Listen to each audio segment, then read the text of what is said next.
a Dalit law student, lives with her family in Burma, Rajasthan, where Jitendra Pratap Singh acts as the unofficial chief of 150 villages. Vedaa and her family members endorse constant abuse and discrimination from upper caste individuals due to their poor background. Determined to defend her family, Vedaa learns that Jitendra's brother, Suyog Pratap Singh, has set up a boxing club at her college. She decides to train in boxing to empower herself. Meanwhile, Major Abhimanyu Kongwa assigned by Indian military hierarchy where he needs to pretend to be a medical doctor in order to infiltrate the terrorist coven and arrest the group leader, Kashmiri. But his cover was blown, consequently leading to a fierce fight between him and Kashmiri goons. Abhimanyu faces court-martial in the Indian army for defying orders after acting against capturing the terrorist leader, Kashmiri alive. Abhimanyu killed Kashmiri in revenge for the death of his wife, Roshi, because Kashmiri was the one who carried out the execution in the presence of Abhimanyu. After Abhimanyu reminisces the period he shared with his late wife, he moves on to another phase of his life, deciding to start from a new page. Upon arriving in Roshi's village in Burma,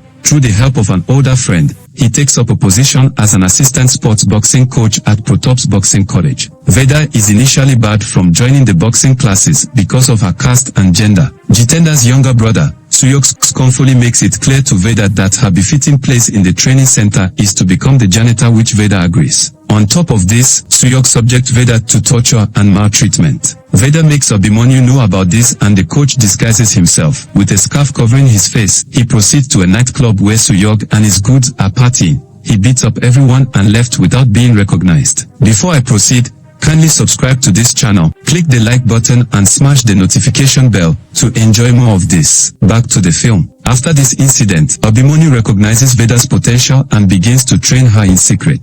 Jitendra is set to commission a new boxing ring, and when he is being honored, Abhimanyu reminds Jitendra of his culture where women are respected and worshipped. Abhimanyu asks Pratap to permit Vedaa to join the boys for training as a boxer, and Jitendra gives his nod. One day, Jitendra got to know that Veda's brother, Vinod, flirts with his secret lover, Arati, an upper caste girl within the community, and Jitendra oversees a kangaroo court that punishes Vinod and embarrasses the entire family, including Veda's father. Vinod is asked to kneel before the lady and rub his nose on the ground. Later on, Vinod elopes with the Arati, and Suyog makes the whole Bawa family be arrested and taken to police custody. Jitendra arrives at the police station and gives Bawa condition that if Vinod accepts to marry Arati, he would welcome them back to the community, set the family free from police custody and finance their union. But unfortunately, this is Jitendra's trick to let the runaway couple return, and Jitendra orders their execution on the supposed night of the marriage ceremony, and the couple are brutally murdered. Jitendra instructs his brother and the rest of the goons to do unto Vedaa and her sister, Geno, whatever they are pleased with. Upon hearing this, the sisters run for their survival while the good in their pursuit.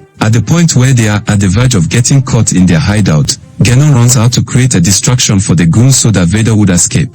Geno is eventually captured and killed. Vedaa successfully runs to Abhimanyu and narrates the situation to him. The ex-soldier takes her to Jitendra's mansion and warns the villain to either desist from further inflicting pain on Bawa's family or be ready for war. At this stage, it is dawned on Jitendra that Abhimanyu is a dismissed soldier, and he exercises caution by restraining his goons from attacking him, despite the fact that Abhimanyu cracks one of the goons' arm after attempting to attack him. The scene then shifts to when Abhimanyu and Vedaa are escaping in a bus but got attacked by the corrupt cops who are on Jitendra's payroll together with Suyog and his goons. After an intense chase leading to the bus riddled with gunshots, Abhimanyu and Vedaa escape, leaving Suyog's S.U.V tumbled crash and Suyog severely injured and some of his goons and cops dead. As they continue their journey, Abhimanyu remembers the circumstance that led to the death of his wife, Roshi. The two eventually get to the residence of Veda's uncle, who was also in the military. But it did not take Abhimanyu much time to realize that Veda's uncle also serves as an informant to Jitendra.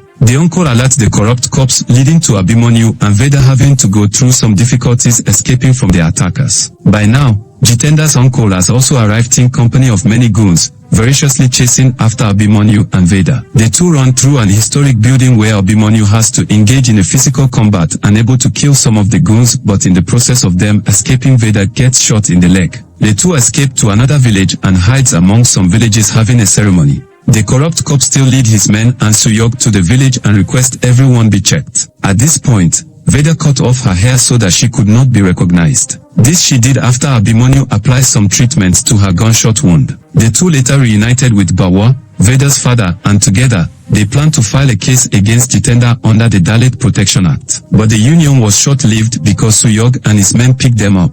Under the tunnel where Suyog and his men are busy mocking their prison, tragedy struck. Vedaa had too much of Suyog's mental torture, set herself from and beat the shit out of Suyog. Her freedom motivates Abhimanyu to also break from the rope he's tied and killed all Suyog's men except one he tied together with Suyog. After Abhimanyu and Vedaa left, Jitendra and his goons also arrived at the spot, but unbeknown to them, his brother is tied to an explosive which ignited and killed off of Jitendra's men. As the protagonists of this film reach the court, they are attacked by Jitendra and his followers, but Abhimanyu is able to lead Vedaa to the room where the judges are locked up. In a climactic moment, Vedaa passionately pleads for her rights before the judges, who ultimately side with her. In the final confrontation, Abhimanyu fights Jitendra, and despite the fact that he's been shot severely, he was able to buy enough time for Vedaa before finally killing Jitendra and hereby fulfilling his vow to protect Vedaa. However, he sustains fatal injuries in the process. In a bittersweet conclusion, Vedaa achieves justice but mourns the loss of her protector,